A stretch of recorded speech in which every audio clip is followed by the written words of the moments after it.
everybody, it's your pal JR, and welcome to Assume I'm an Idiot, the show where we take complicated topics and run them through the rinse cycle until they're squeaky clean and stank-free. I am the idiot. You are a stupid man! And on this podcast, we'll be exploring everything from silly fun facts that everyone should know to bigger, more grown-up stuff like science, finance, education, the legal system, and so much more. Broken down without corporate talk or industry speak, so even an intellectual lump of coal like me can understand. So sit back, relax, and flex your mind as we get to the straight dope with guidance from a slightly bent dope.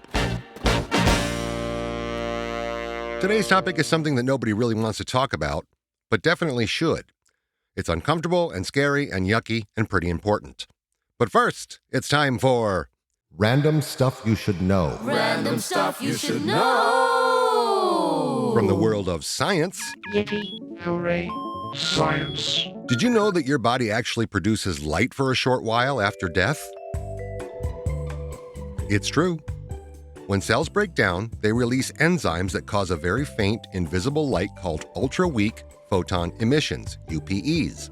This is not the same as the visible, high-intensity light produced by bioluminescent creatures like fireflies, and it's also different from the infrared light emitted by body heat. It's 1,000 times weaker than the human eye can detect, and it fades almost immediately after death.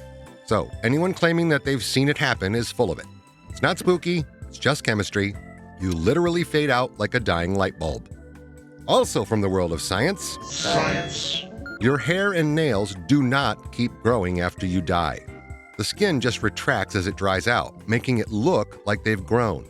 While neither hair nor nails are living cells, hair follicles and nail beds are. When the cells in your body die, generally speaking, everything stops, making it impossible to keep growing. So, if you've ever heard that your hair keeps growing in the coffin, nope, sorry to ruin your zombie fantasy. Okay, on to the main topic. As I mentioned, this one is a little dark, but in a weird way, ultimately very comforting. Today, we're talking about a couple of things. The first being, what happens when you die? Not in the spiritual sense, no light at the end of the tunnel, I saw my dead grandma, meeting St. Peter at the pearly gates stuff.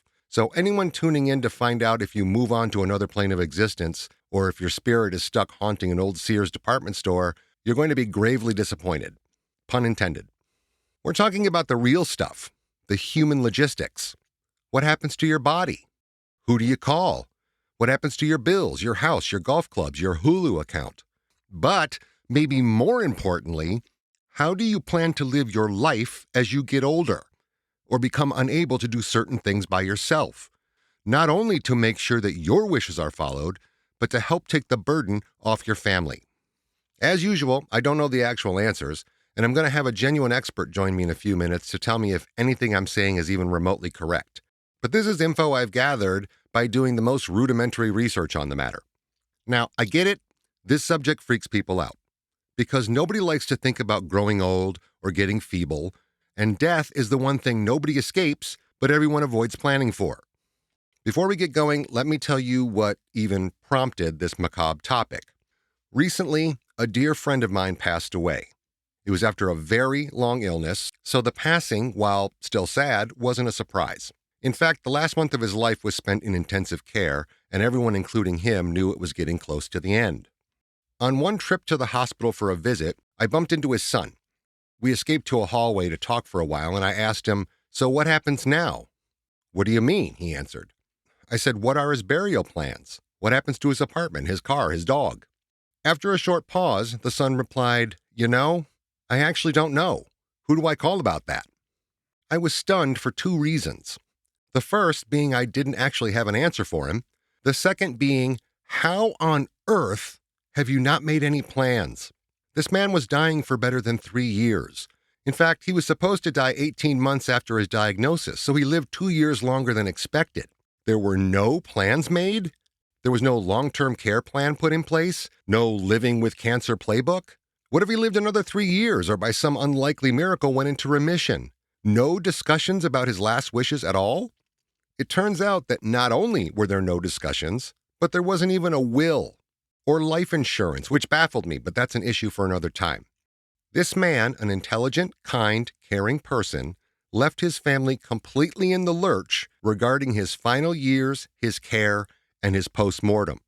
So this conversation got me thinking that even though I have a will and retirement plans, etc., my wife and I both have had them for a long time, what happens when we die? To our families, our physical bodies, our stuff. And prior to death, what kind of plan should I have for living in my later years? Let's start at the beginning, or more accurately, the end. You die. What happens next depends on where and how you die. If you die at home, under hospice care, or in the hospital, and it's expected, the family or hospice nurse calls the doctor or coroner. They come, they pronounce you dead, and fill out the official death certificate. If it's unexpected, you call 911, paramedics come, do their thing, and if there's no resuscitation possible, they call the authorities. The body then goes to the coroner's office for examination or autopsy if needed. From there, the family contacts a funeral home, which takes custody of the body. The funeral director then guides the family through paperwork, transportation, embalming, cremation, burial, whatever the predetermined plan is. If it matters to anyone, here's what physically happens to your body. After you die, your body cools, something called algor mortis. Rigor mortis, the stiffening stuff you see on TV or in movies, sets in after about 2 to 6 hours, then fades after a day or two. If you're embalmed, your bodily fluids are replaced with preservatives to delay decomposition. If you're cremated, well, you become 3 to 7 pounds of ash, which is less than my dog weighs. It honestly makes me rethink cremation. Like, after all this, I'm just a small bag of dust that can fit in a shoebox? That's insulting on so many levels. When it comes to burial-type stuff, there's a traditional burial in a ground plot, there's mausoleums, cremation, as I mentioned. There are new eco-friendly options now, quote-unquote green burials, where your body goes straight into the ground without embalming, or human composting, which turns you into rich soil in about a month. Washington, Oregon, and a few other states actually allow that now. So you could literally feed the daffodils one day. Then there's cryonics. The freeze me and maybe future science will fix this option. It's real, it's very expensive, and spoiler alert, no one's been successfully revived yet. So it's kind of the world's most optimistic frozen fantasy. Personally, I'm not religious, nor is my wife. I don't give a crap what happens to my body after I die. Burn me up, roll me in paper, and smoke me, or throw me in a dumpster for all I care. I'm dead. I won't know the difference. And I don't believe in big, sad funerals and open casket viewings. It's medieval to me. But different strokes for different folks, and I don't stomp on anyone's beliefs. Can you imagine if you actually had to make your own death arrangements while you were dying? Hey Siri, call the coroner. But knowing how technology is going, it's probably going to be an app soon anyway. Swipe right for burial, left for cremation, down for composting. That's the physical logistics of handling the body. That, relatively speaking, is the easy part of this. Now we get to the real haunting part, the legal afterlife, what some people call the paperwork haunting. This is when we start using words like estate. And this is also where we start to see the importance of planning for all this, aging, medical needs, who's in charge of your stuff, etc., while you're still alive. The way I understand it, your estate is just a fancy word for all your stuff. Bank accounts, house, car, pets, debts, favorite ugly sweater collection, everything you own or have owned. If you have a will, congratulations, you've just made things way easier. A will names an executor. That's the person who handles your affairs, pays your bills, deals with the bank, and makes sure your final wishes are followed. If you don't have a will, things get messy. Your estate goes into something called probate, which on the most basic level is a slow-motion bureaucratic nightmare where the court decides who gets what. Picture the DMV on a Saturday morning and you've just pulled ticket number ZZ999. The probate process can take months or years. Meanwhile, your bills keep showing up, your money is in limbo, and your Netflix account will cheerfully auto-renew long after you've shuffled off this mortal coil. I get a kick out of thinking about that.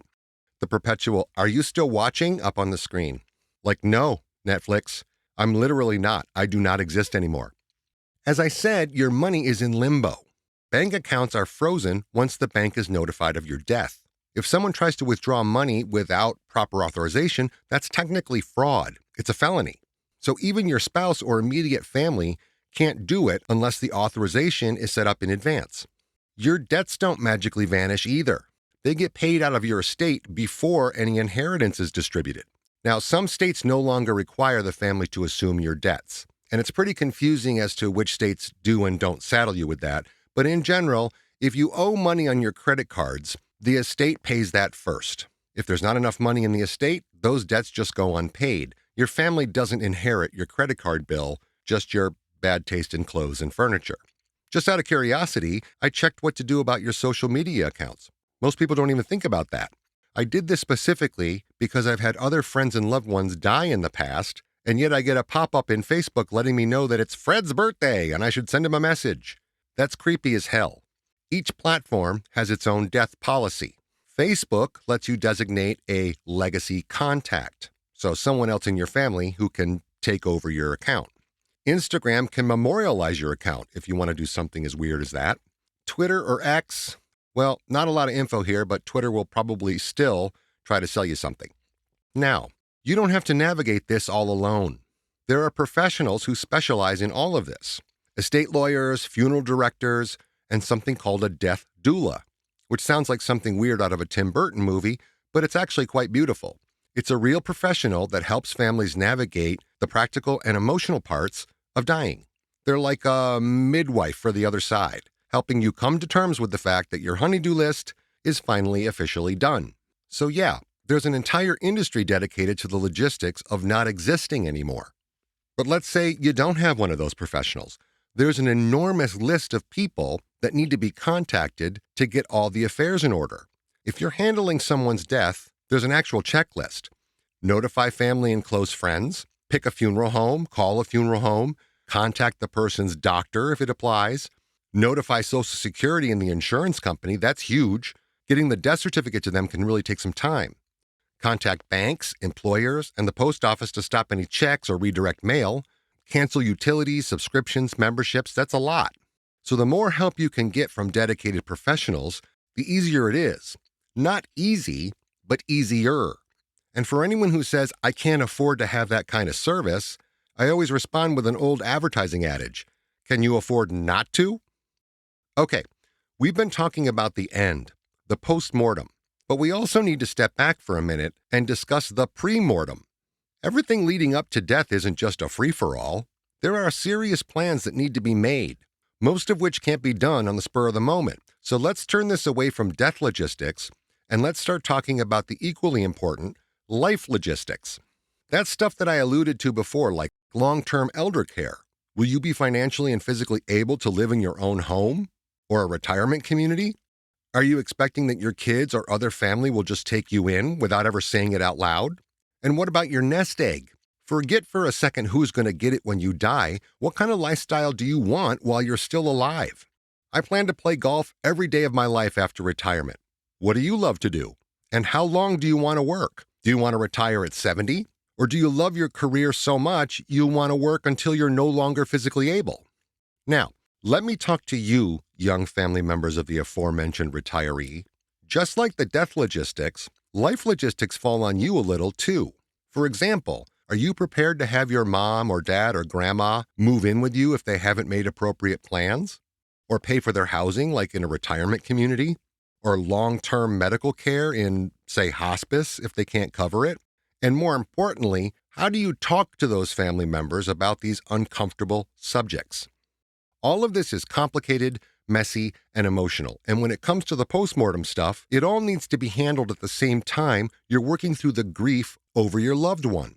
If you ask most people, they'd probably sooner have triple root canal than deal with any of this.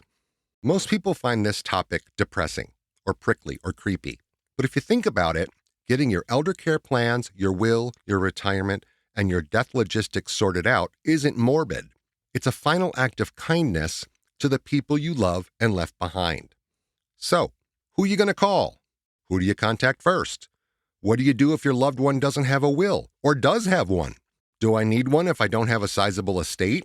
What other plans should I have in place? And how early on in life should we all put on our grown-up pants and start prepping for this?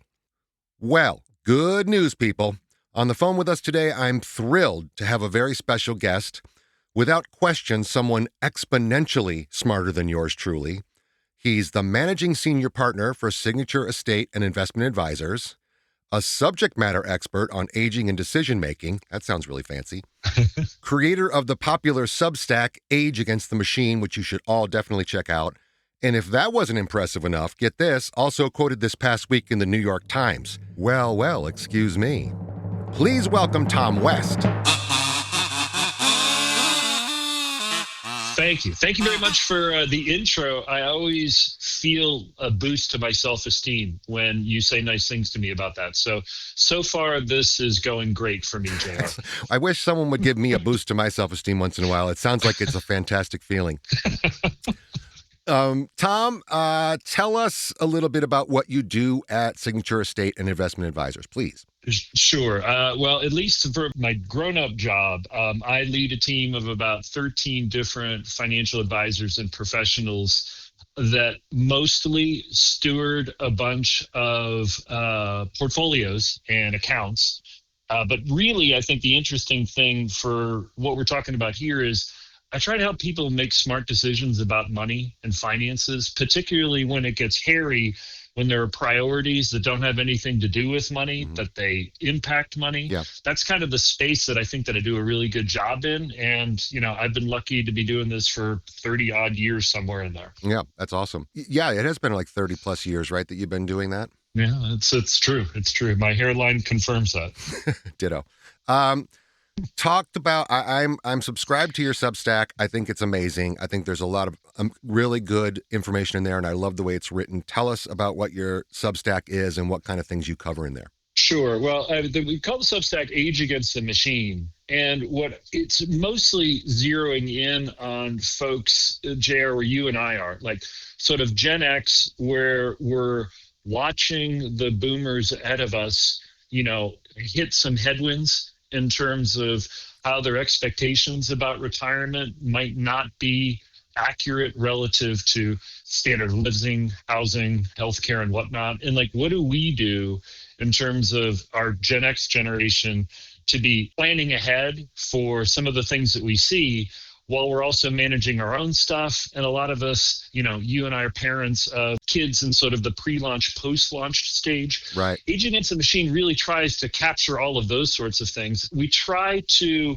highlight blind spots and a lot of conventional wisdom about what it really means to be, getting older for the 40, 50, 60 set. Yeah. But we have some fun and we try really to take it from the perspective of money, and the decisions that we make about money is an expression of very personal priorities and circumstances, and how do we make good decisions around that? Amazing. Yeah, one thing I love about that is in reading it is it's very conversational. It's very common speak. It's not a lot of, highfalutin terms. I love the way it's written. It's written for an idiot like me, basically. So congratulations on that, because I think it's really well done, and I think everyone should take a look at it. Well, I appreciate that. And I haven't quite figured out how to spell falutin yet, so I'm glad that you're identifying that as an area to avoid. Traditional spelling. Okay. Well, thanks for joining our juvenile circus today. And just a reminder as we move forward here, I am an imbecile. So if you get too wordsmithy, I'm going to have to buzz you out and make you slow down a little bit and explain it a little better. Cool? Roger. Yep. Ready. All right. Before we dive into all of this, you heard my diatribe opening, and I'm once again bracing myself to be humiliated. Please, sir, tell me everything that I got wrong. Well, I don't know that you got it wrong, but maybe you skipped a step ahead. When a lot of people are thinking about what happens with my stuff, my estate, the wills, trusts, things like that after I die, that tends to have a gravity around it where it gets a whole lot of attention. But where I'm saying maybe you skipped a step is there's a whole lot of stuff that happens before you die, but maybe after there might be some changes in healthcare, in cognition, in ability, in willingness. Yeah. And when we're thinking a little bit about Age Against the Machine in areas that I really like to call attention to, like blind spots, is what happens when we might be a little bit less able, or different people that care about us have to play different roles in our lives in general, but in our financial lives specifically. Right. Whenever I think of estate planning, what I don't want to do is I don't want to fast forward to what happens after I'm dead. Yeah. And I want to sort of zero in on this whole space in our lives where what happens when we start running into some headwinds where we might be less able. Got it. So I don't think you got it wrong. It's just like, you just don't want to think ahead and figure like fast forward to what happens when I'm dead, when there's this whole lot of rest of my life that you got to figure where we're going to be aging through different chapters that we might need to think a little bit more discreetly about. That's very eloquent, and it was a nice way of saying that I am an idiot, and I appreciate that very, very much. But well, it sounds more like you're just anxious to get to the death part. You have no idea, pal. Maybe pump the brakes a little bit on. There's time. You've got time. If you're talking about me, you have no idea. I'm anxious to get to the death part. Okay, so that's perfect, because what I was basically going to set us up to say is most of my subject matter in the intro was about what happens when we die, but I want to start with the other side of it. Yep. How should we prepare to be living our best, most comfortable, least inconvenient to our families' lives before we die? So to that end, it feels like a lot of people in the Gen X category are not prepping for their later years, whether that's healthy retirement, prepping for long-term care if they do get sick, living arrangements, etc. Right. So why are people avoiding this responsibility? Well, I think the easiest answer is people don't want to think about it. Mm-hmm. Like the nerd answer that I'm gonna try to make it inside your buzzer, but the nerd answer is we have a hard time imagining ourselves in the future in a way that we're less able. I don't like thinking about like Tom as an old frail guy. I'm not able to think about Tom being somebody that has cognitive impairment or might be less able. Sure. So it's like this psychological blind spot that if I can't imagine it and I don't really want to try imagining it, it just ends up being sort of this blurry thing that too many people age into this particular chapter in their lives and they end up reacting. Like if we're thinking about what's happening with maybe our parents' age, because my parents are still around, for example, a lot of us Gen Xers are encountering the lack of planning for the first time as we're trying to step into the shoes of like what might be happening with our boomer generation in front of us. Right. And sort of too often people start thinking about this, like maybe we should make plans because we're in the emergency room and we're about to get discharged. And like, well, now's a really good time to focus on it. Well, I think it's just because it's hard to think about. So that's part of our mission with Age Against the Machine. Part of the reason I'm excited to be a guest is how can we start being aware of these realities before we hit them so we can at least, maybe breadcrumb our way to better outcomes. Well, it's interesting because the thing that prompted this whole episode was the incident with my friend who passed away recently, right? And talking with his son and his son saying like, I don't even know what to do. We didn't make any plans, which absolutely floored me. So I always have chalked that up, honestly, to selfishness. I feel like aside from imagining yourself old, there's almost an apathy for what the family might go through, right, regarding your care. And I guess the question is it selfish or is it just what you said? You just don't want to think about it. Ooh, that's a good one. I think it depends on different people. Like I would probably, I've got this shorthand that I try to train my team and, when I'm doing sort of education to different professional disciplines, like I categorize people broadly into three groups. There's one group that I would call the planners. And like we kind of know the planners, and I'm a planner, and they're very self-aware of like what their health situation is, what their financial situation is, what their work situation is, family, and so on. And they're the the minority of the population that really is striving to get everything right and to sort of see around corners. Yeah. At the other end of the spectrum, and maybe this gets a little bit into selfish or irresponsible or not accountable. At the other end of the spectrum are people that I call crashers. Okay. And like we all know crashers too. These are folks that just do not take responsibility in their lives, period. Right. And the outcomes, particularly when they get older, and crashers and planners, like this is irrespective of wealth. This is true of, people that are rich. This is true of people that might not have a whole lot of money, but crashers effectively just blast through life oblivious to the impact that they have on others. Right. And when they get older, it ends up being like they either have crappier outcomes or somebody's got to rescue them. Right, right. And like that's where you get your backup about like, is this selfish or what? But it isn't specific selfishness, but it could be. Imagine that it's just kind of oblivious. Yeah. I'm immune to to being aware of how I'm going through life. In the middle is this really interesting group, which I think is most people, which is procrastinators. Yeah. Like I'm generally aware that there's this stuff and I got some stuff worked out, but then life is intervening and I can't get all of my stuff done. And, there's an awareness that maybe there's a weak link in my plan.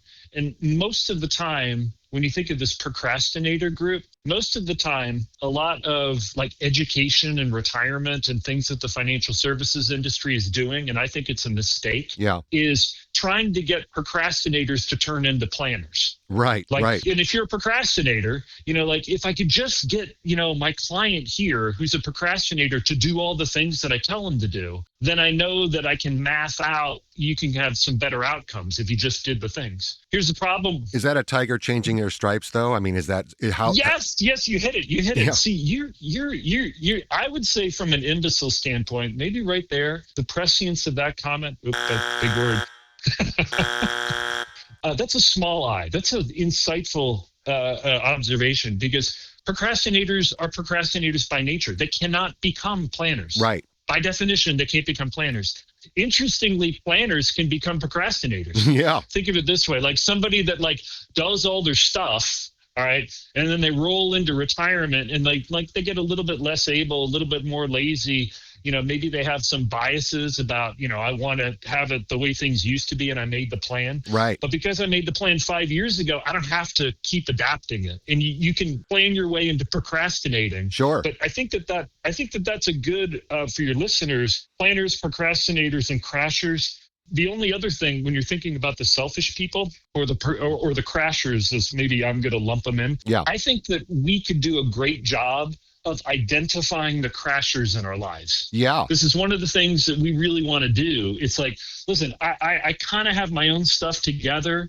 Maybe I'm a planner, maybe I'm a procrastinator, but I'm doing the best I can. But you know what? I'm going to have to bail out my brother that's got mental health problems, or I've got a crasher sister or a parent that can't seem to get their act together. We need to plan for the crashers in our lives that are going to wreck our own plans. Well, that's, I think, a good observation. That definitely leads me to, well, we'll talk about this a little bit later, but that's about the discomfort factor, in my opinion, like why it's uncomfortable. We'll talk about that in 1 second. There was something that you did mention when we were talking prior to this, which was the idea of the unspoken generational warfare, right? Which is a great phrase. Right. Just kind of describe what you think that, I mean, you might have just described it, but describe what you kind of think that means. Well, I mean, so broad strokes, what we see sort of in the economy, right? Mm-hmm. If you just think of like what the federal and state government are spending money on, and are they spending more money on young people or old people? Yeah. Well, I mean, there's a pretty heavy thumb on the scale that says we're paying more money for old people. For sure. And I think that when we're thinking of, here's me talking as a 50-something and I got some 20-something kids, and I'm trying to figure out the rest of my own career and my kids getting jobs and AI and all this stuff. Where's the support? Well, I mean, one aspect where I think of it's called, generational warfare is, well, there's a lot of support going to the boomer plus generation that isn't getting distributed from a demographic standpoint downstream. Okay. And it's not exactly a rich versus poor or a billionaire versus Main Street kind of thing. It's more like, when are we going to have a little bit more equitable distribution across age bands? Yeah. Now, the other part that I think is true too is, you've got a lot of greatest generation and boomers that kind of feel like they're the ones getting the short end of the stick. Right. Meaning, I worked all the years, you guys took pension plans away from me, and now I got these 401ks, but inflation is killing me. Healthcare is a whole lot more expensive with crummier access than I expected.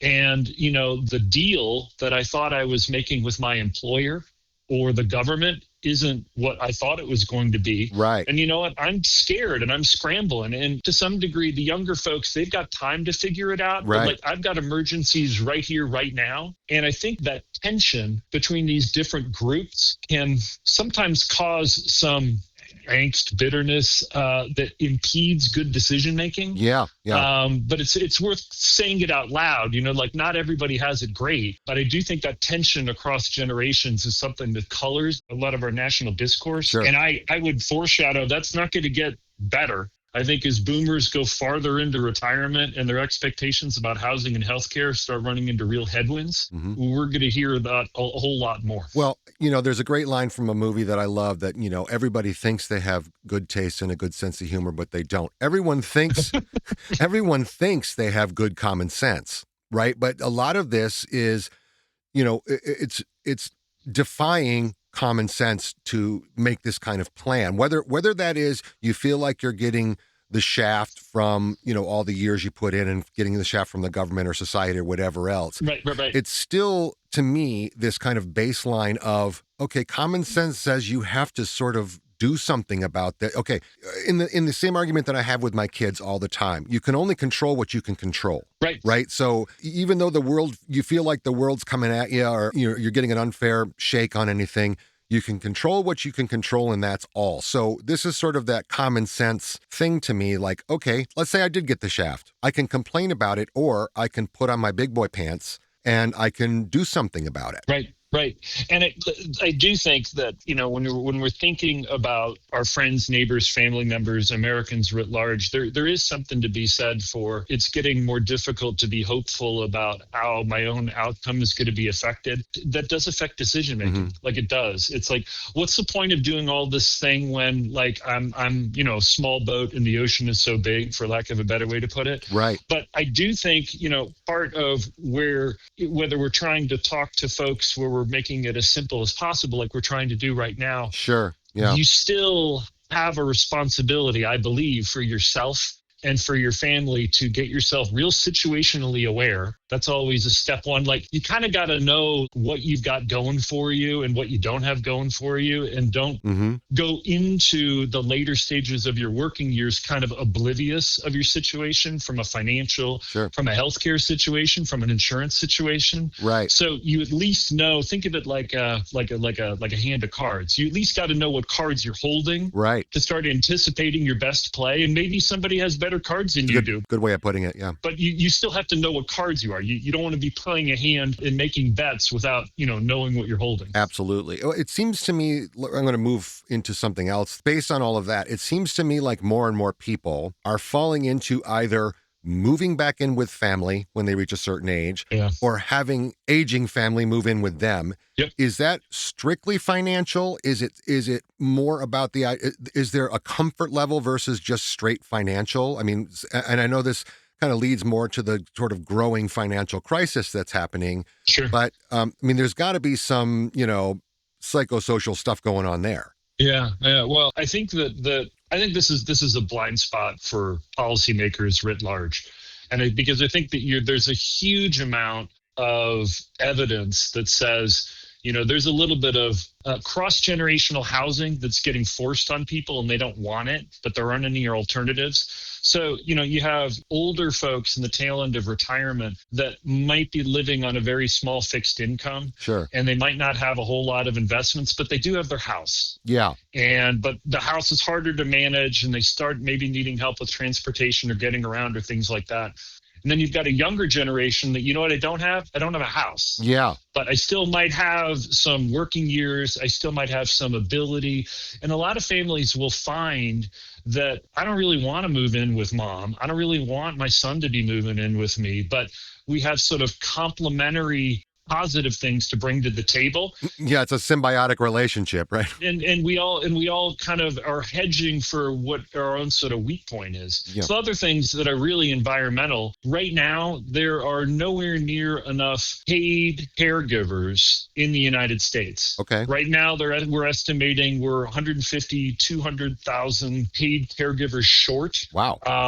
Nationally, and that's going to get worse. I think that if you look at birth rates think about how many more boomers there are than Gen X. Yeah. Or Yeah. so like you've got this cohort where there aren't enough family members around to take care of all these people that are going to get old at the same time. Mhm. So there's kind of this supply demand problem that's kind of exacerbating it. Yeah. Certainly the immigration issue, like a whole lot of caregivers are not necessarily born here. So Yeah, that's yeah. not helping. I think the last one, which, I'm trying to get to the question, what are the root causes of like forced cohabitation, Right. for lack of a better way to put it? Yeah. I think that some of it ends up being psychological too. Yeah. Which is I'm feeling less confident in a new environment where, like, just take, for example, somebody that's got a whole bunch of different health conditions Sure. that are treated by different doctors. Mhm. Like, people are moving into places where I don't have a whole lot of experience with this. I don't know the language. I'm not sure how everybody's getting paid. I might not be able to afford top flight advisors across all of these different professional disciplines. Right. And I really kind of need a co-pilot. Right. Okay. That's a good way of thinking of it. And I think that is realizations that a lot of families are sort of coming up with. Yeah. And don't forget, this is also happening, for folks our age too. Like, we've got kids that are in varying stages of launch. Yeah. Like, maybe they're going to college, maybe they're not. We know all the stuff about aging into like sort of life markers at later ages. I think one of the things that I read was, like, JR, when you and I were sort of growing up, our likelihood of getting our first job, getting married, having a kid, owning a house. Right. This generation of our kids is somewhere in between 5 to 8 years later than we were at the same time. Yeah. So, I think that a reality that Americans have to sort of start thinking about is a lot of us are going to be living with another generation in ways that we might not have anticipated 15, 20 years ago. Well, it's interesting because you and I, this is specific to the boomers for certain, and our generation viewing the boomers, in that boomers had it, Yep. their parents at least, let's say the generation before that, Yep. had that all on lock. Yep. They got married, they had their kids, they had their job, they got their gold watch, and they retired and they fished for the rest of their lives. Right.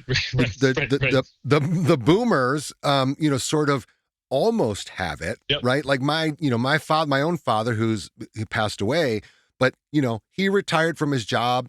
He, kind of did his thing. He went hunting. He went. I'm like, but how did you do that? You didn't make any money, but somehow he found a way. You know what I mean? Like, however it worked out, whatever plan he had, he was able to retire at a certain age and do that. There is a point where people like me, my wife, people like that are saying, do we just have to work until we die?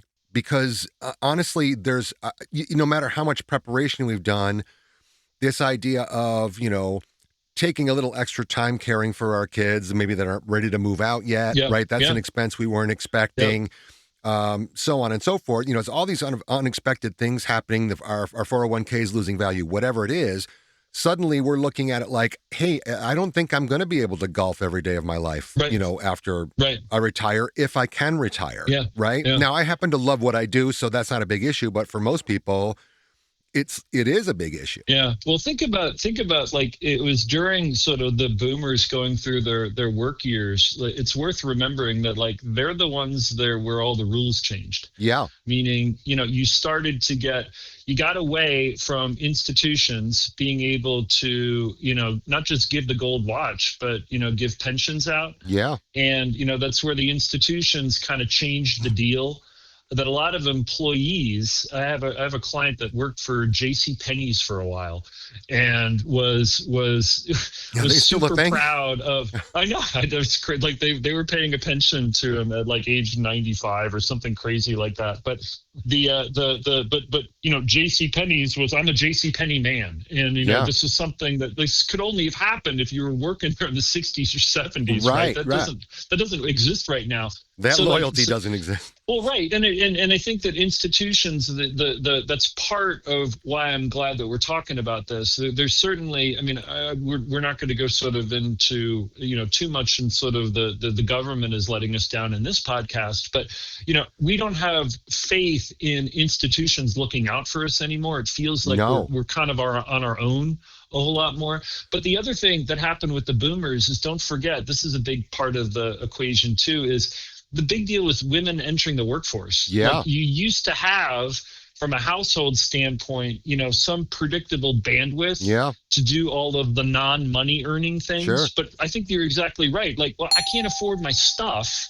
How many of us in Gen X land find ourselves necessarily in two-income households just because of bills, right? Well, yeah. So it sort of changes the metric of like, listen, do we have to work the whole time? And this gets back a little bit into the framework of the planner, the procrastinator, and the crasher. Like, I think that the idea of trying to answer the question, like, for real, am I going to be able to retire at 65, 70, whatever that ends up being? Right. We should start having actual opinions about that. Sure. And saying stuff like, I absolutely can't. Or if I can, I want to make sure, and how do I double check and that sort of stuff. But yeah. I still come across crashers every now and then in my job that like, well, I'm just going to retire because I hate my job. Like, wow, that was a terrible idea. Right. That's a spur of the moment decision. That's a really terrible idea. Hey, did you know like insurance is hard to get when you don't have a job? Like, yeah, I knew that. You probably should have known that before you resigned. But, yeah. For example.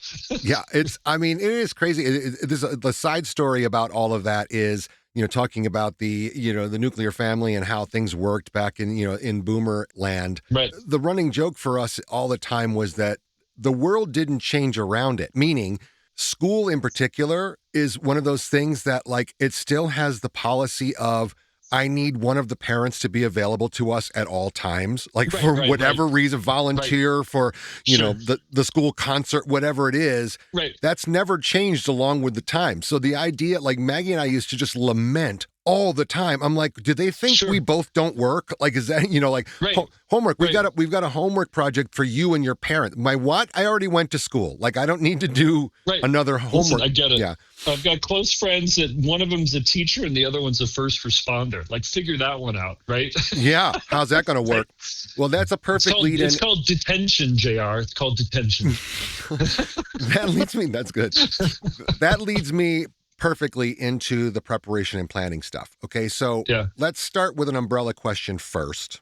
That is, what's the point where it is just too late to plan? Oh, I thank you for asking that question. I think that there actually isn't a period of time where it's too late to plan. Okay. But I think that what we need to sort of agree on is what is Tom meaning when he says plan?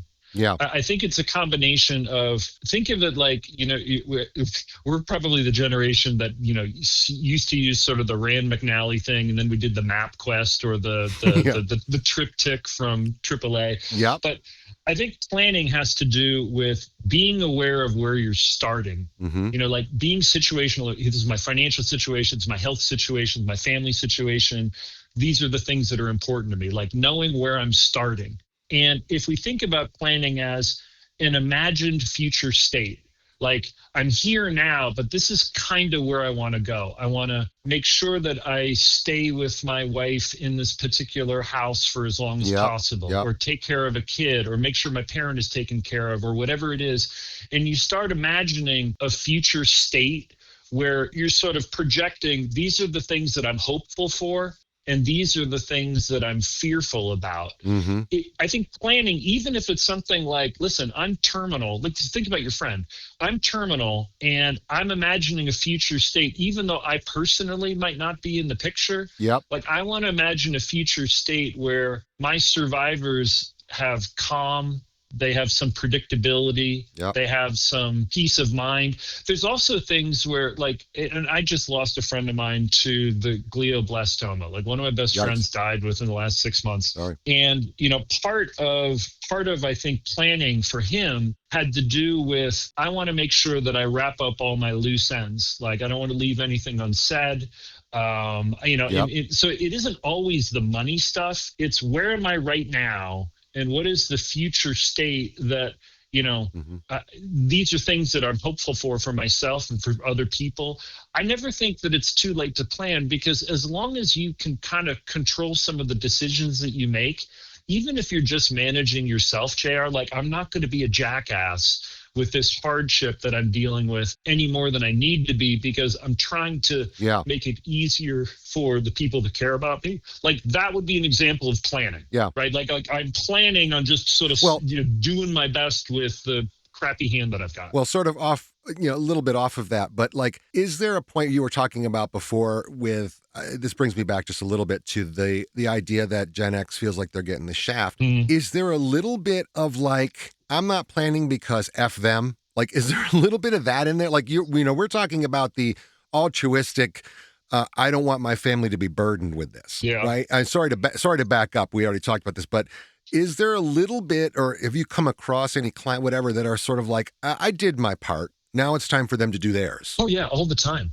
All the time. Yeah. I've got one of my current best friends, somebody is dealing with that situation with his parents. Okay. And his parent is a crasher, right?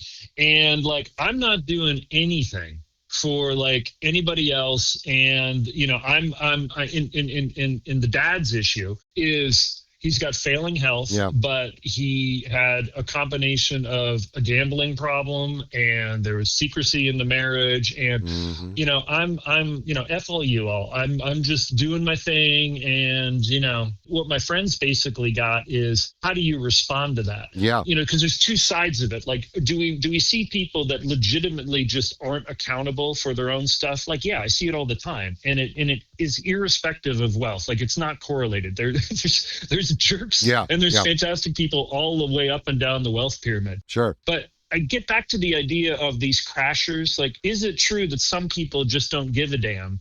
I'd like to think that that's not people that are tuning in right now. Like, people that are people that crashers aren't listening to me or to you. Right.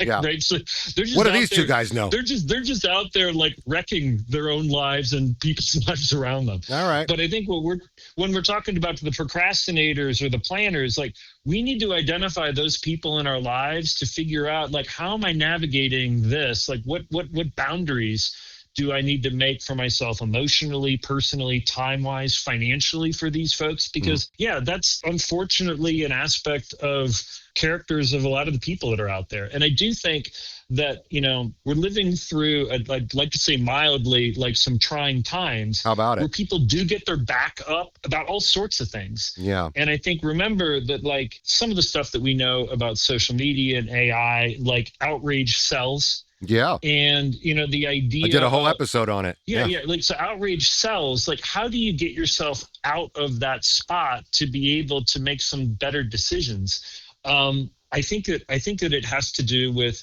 being quietly reflective of understanding, like, really what's important to you. What are the most important things to you? What are the things that you're hopeful about?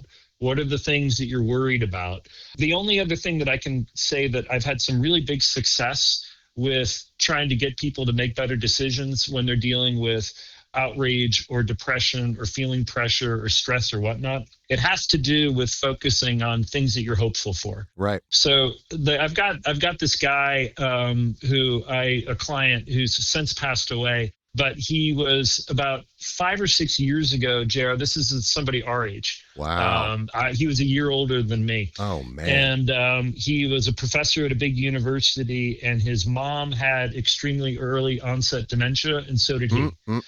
He started losing his ability to teach, and he had other faculty members saying, like, you're kind of, losing it a little bit. And when they hired us, it had a lot to do with, trying to manage all of the things that we're going to be changing for him and his family. Yeah. And I remember this conversation with him particularly because this is somebody that had all sorts of reasons to, like, shake his fist at the sky and say, I'm not even going to be able to remember who I am later. So why am I even in the planning meeting? Why do I care? Right. Yeah. Like, this is my wife's meeting. This isn't even my meeting to be able to have, a big impact on, how this is going to turn out, because I'm already kind of behind the 8 ball. Yeah. And I remember that we did a great job. It was me and another professional to talk about, okay, given that you've got this early onset dementia, which sucks. Okay, there's no way around it. It's pretty terrible. Yeah. What are the things that you're most hopeful for now that you're in this spot? Because even if you're dealt a really bad hand, you can always find something in terms of projected future state for you or for the people that you care about that you could be hopeful about. Sure. And the reason that I zero in on that hopeful thing is if you get into your brain psychology and whatnot, it triggers a whole bunch of different parts of the brain. Like if you start thinking about fear and anger, like what does that do? It gets like fight or flight going. And every time that you get fight or flight, there's this brain stuff it's a nerd. I'm waiting for the buzzer. It's called a cortisol wash. So it basically, see, I needed that. I was going to be a little disappointed if I didn't get a buzzer.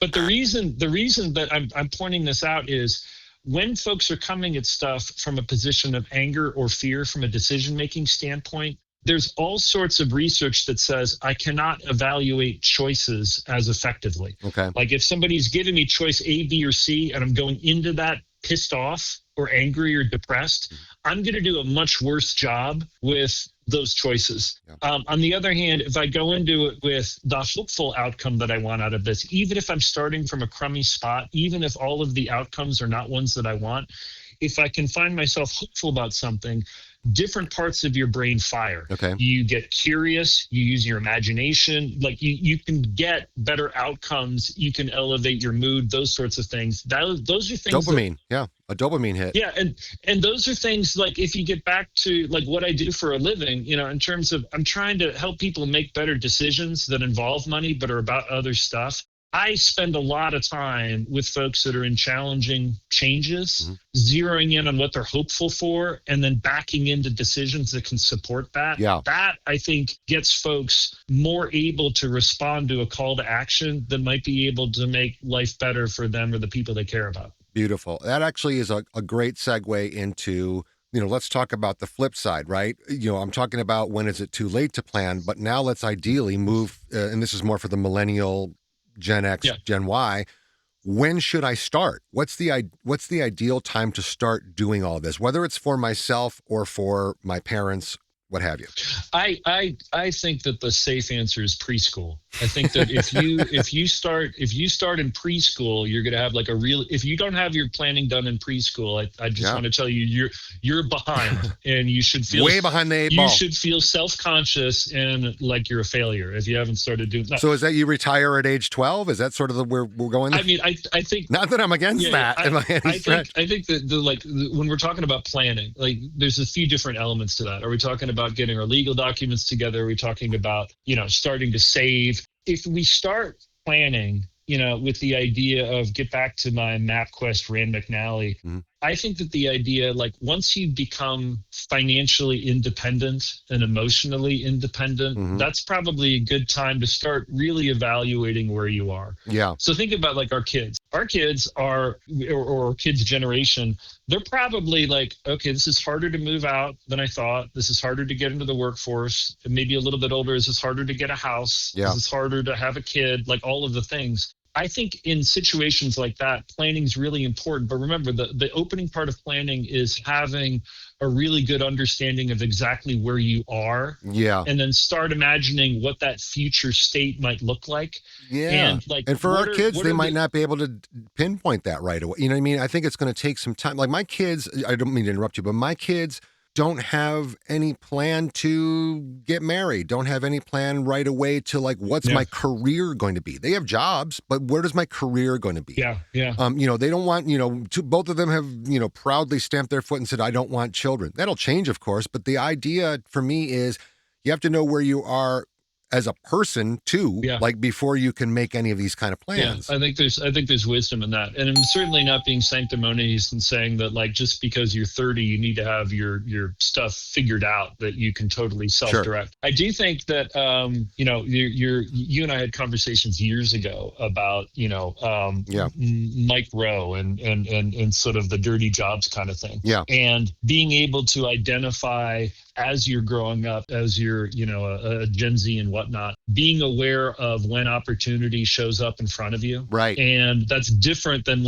I'm not a huge believer in the follow your dreams kind of thing, particularly in this economy where maybe you have to follow opportunities that are in front of you, and don't be quite so stubborn about waiting for, the unicorn snowflake opportunity, right. To come down for you like a sunbeam. I think the idea is we're in an economy that the gap between the haves and the have-nots is accelerating.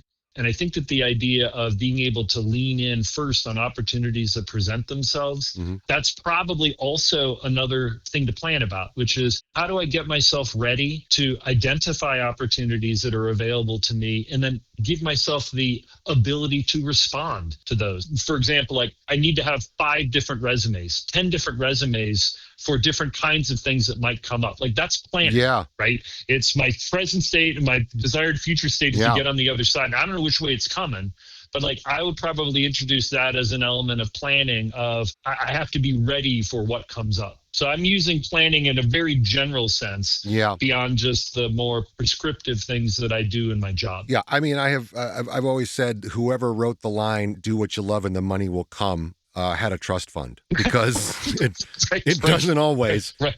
I mean, it's like I do what I love and I don't get crap for it. Yeah. Remember like the whole Malcolm Gladwell thing, piece where, you get the 10,000 hours. Sorry. All right, hold it. Hold it. Step back there. Calm down, Mr. Erudite. Let's see what. Ooh, look at you, Erudite. What's the Malcolm Gladwell thing? Can you self buzzer? Because erudite is erudite is a strong word. All right. Thank you. All right. How about ease back the throttle, Aristotle? How about that? We'll do that one.